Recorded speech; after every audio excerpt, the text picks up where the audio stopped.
E aí, pessoal do YouTube, sejam bem-vindos a mais um vídeo nesse canalesco enxadrístico. E no vídeo de Prepara o Teu Coração que eu vou trazer o que está sendo falado no mundo do xadrez. Uma coisa extraordinária aconteceu no evento Praga Internacional 2024. Dois jogadores do torneio de candidatos se enfrentaram, Praggnanandhaa contra o Vidit. E o pior de tudo, isso aqui pode ser um prelúdio do que vai acontecer agora em abril nos candidatos. Inclusive, o Praggnanandhaa gastou uma preparação aqui contra o Vidit. Rafael, não acredito. Queimou um cartucho? Talvez sim, talvez não. Nesse alto nível, tudo é estratégico, tudo tem um motivo. Eu vou trazer o que aconteceu nessa partida, mas eu aviso. Te prepara o teu coração, prepara a pipoca e vamos à luta, que o xadrez sempre será agora. Então, pessoal, aqui estamos nós, e de brancas vinha Praggnanandhaa contra Vidit. Agora, lembrando que hoje às 15 horas acontece um confronto extraordinário, Krikor versus Faustino Ouro. Vamos colocar ao vivo todos os detalhes desta guerra, que será travada logo em seguida, o canal já entra ao vivo. Agora, seguimos com Pragna contra Vidit. Olha lá, o Pragna largou uma inglesinha de brancas. Eles entram aqui numa linha que é super teórica. Olha lá, a inglesa normal, jogou com D5, vem a troca fianquetou.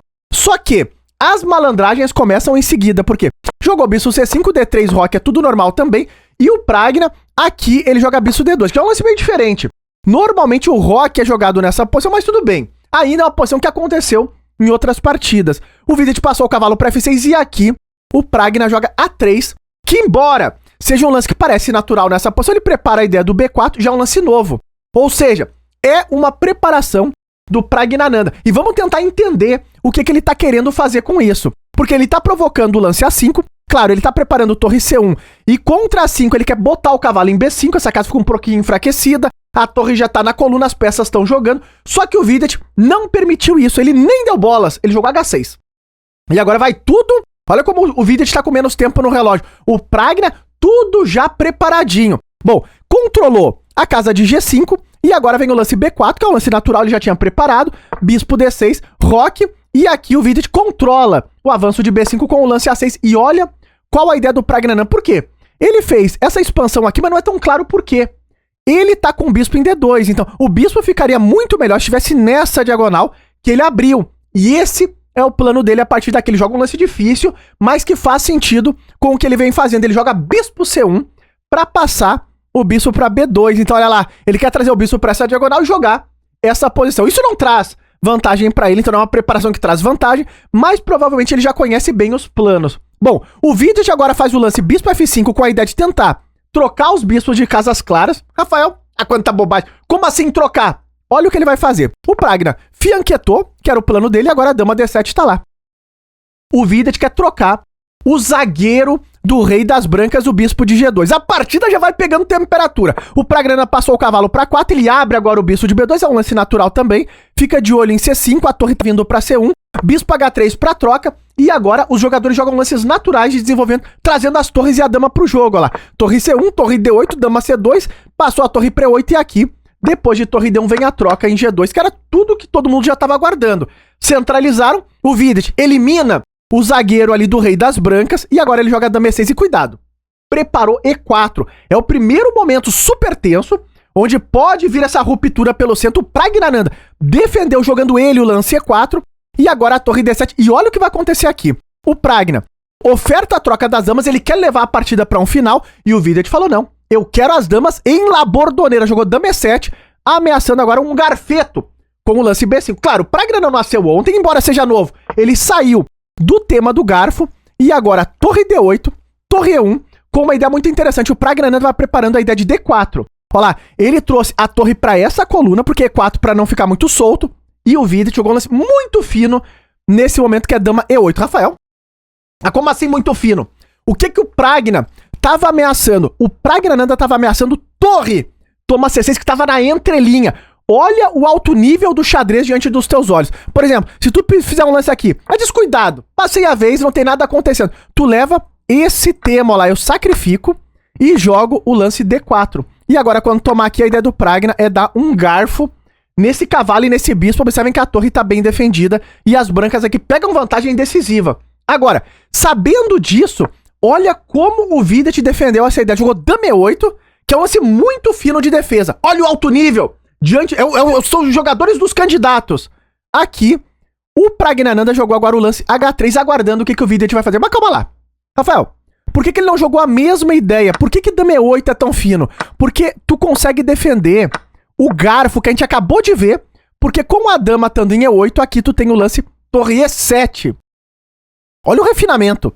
E agora, se tu tomar qualquer um dos dois, tu vai perder qualidade, porque tá caindo a torre em E1. Vejam lá, hein? Vidit, gravem esse nome. Bom, não tem problema, isso não aconteceu na partida. O Pragna viu que ele tinha defendido, jogou o lance H3.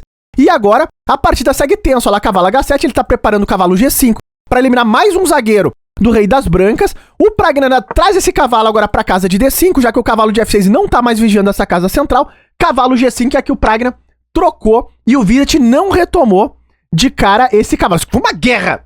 Ele primeiro jogou o lance intermediário, o cavalo D4, centralizou o cavalo dele, ganha um tempo na dama, dama D1, e agora é que ele retoma o cavalo ali em G5. O Pragna falou, também tem os meus saltos. Ele jogou cavalo D5 e agora tem a ideia de trocar aqui. Também que ele começa a pressionar também pela coluna. A dama tá entrando, a posição é tensa. O Vidit encontrou um lance fino, que é não deixar essa captura de jeito nenhum. E dama G4, que é um momento muito importante do jogo. Por quê? O Pragna tá mandando as peças pra cima. Ele tem alguma ideia de H4 aqui, que é um lance muito forte. Inclusive, depois de bispo F8, que vem com uma pequena interrogação, não era um lance fácil. O fino aqui era bispo E7 pra defender a casa de F6. Mas o Vidit jogou esse lance. Também não é tão grave. Porque agora o Pragna joga H4, esse lance é uma bomba terrível, mas a posição das pretas ainda tá sobrevivendo, um pouco trancada aqui, pouco tempo no relógio, mas ainda tá sobrevivendo. Por que esse lance H4 é tão forte? O Vidit, ele jogou C6 aqui, mas calma lá, Rafael. Por que não pode tomar? Aqui é que tu entende. Porque se tu tomar, tu tá perdido, tu leva esse. Ah, Rafael, perde a dama. Muito mais do que isso, o rei H8, tu perde o jogo. Mates e com tomates. Então, o H4 é pra abrir a entrada do cavalinho F6. Por isso que era tão importante o lance bispo E7 pra controlar F6. Olha quanto refinamento tá acontecendo nessa partida. Bom, jogou H4, o Vidit tentou expulsar o cavalo, que é um dos temas principais entrando na casa de F6. Nesse momento, o Pragna passou esse cavalo pra B6, dá um totó na torre e aqui cai o peão de D3. Rafael, o que tá acontecendo? Olha o que vai acontecer a partir desse momento. O Vidit tinha pouco tempo no relógio, o Pragna tava apertando, mas caiu o peão de D3. O Vidit tomou, quer dizer, o Pragna tomou em G5. Agora bispo E7, um lance fino também pra recuperar a peça. E G6 jogou o Praggnanandhaa. Porque se tu tomar aqui, cai o cavalo. E agora virou um laiô. Não se sabe mais o que tá acontecendo nessa posição. Virou um caos. Bispo G5 dá um totó na torre. Aqui, o Pragna tomou em F7 com cheque, um lance intermediário. E agora jogou torre D1. E ele quer secar um pouco dessa posição. O rei das pretas tá bem vulnerável aqui. O Vidit jogou um lance a la Karpov, lá, bispo D2. Ele quer manter as peças no jogo e ele tenta descoordenar um pouco da defesa das brancas. Inclusive as máquinas recomendo aqui torre F1, não é um lance tão fácil, mas a ideia é manter tudo se defendendo. Lá a dama defende D1, a torre defende a outra. Só que o Pragna jogou torre E2 e por um instante a torre de D1 ela tá completamente solta. E o Vidit tentou aproveitar isso com o lance bispo C3. Olha que lance. Se tu tomar aqui, tu perde a torre, então tem que trocar. O Vidit retoma e ainda tá defendendo em C3. E agora o Pragna começa a trazer esse cavalo correndo pra partida. Esse lance tem uma ameaça. Ele tá segurando em B2, mas ele tá ameaçando o cavalo tome 5, bispo por e bispo por de novo. Pressão ali no peãozinho de G7. Aqui o Vidit jogou dama F6. Melhora a dama dele. Controla a ameaça no peão de E5 e vem a troca. E nessa posição o Praggnanandhaa joga cavalo E3 com a ideia de cavalo F5, mas ele sacrifica o peãozinho de A3 com 2 minutos no relógio. Como eu disse, é um prelúdio da guerra que vai ser o torneio de candidatos. O Vidit tomou esse peão aqui que estava sendo sacrificado e agora a partida entra numa coisa inacreditável e assustadora. Porque o Praggnanandhaa joga a torre D2, fica de olho nessas entradas, o cavalo tá saltando para F5, o Vidit tentou manter tudo controlado, agora cavalo F5, e aqui parece que o pior já passou. Parece que o negócio já esfriou. Rafael, olha, o Pragna inclusive tem um peão a menos, sim, mas ele tem muita atividade em contrapartida. O Vidit jogou um lance que é natural aqui, que é o lance A5.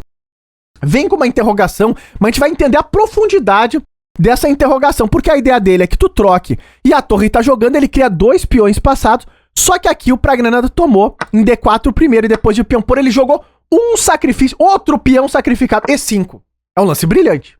A gente vai entender que a ideia do Pragnananda é sim, ele tá dando alguns peões, mas ele tá tentando abrir a posição pra ir pro mate. Então ele quer ativar a torre e a dama. A dama tá entrando por aqui, a torre tá tomando em D4, tá passando pra D8 também.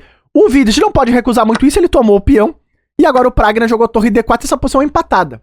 Mas é empatada porque as pretas têm apenas um lance, talvez um lance completamente impossível de um ser humano encontrar. O Vidic não encontrou esse lance, ele tomou em B4, e aqui é que o negócio fica esquisito pras pretas. O lance extraordinário e quase impossível de ser encontrado é torre B3. Agora, calma lá, Rafael, torre B3 salvava as pretas aqui, salvava, e eu vou mostrar o porquê. É uma coisa completamente assustadora.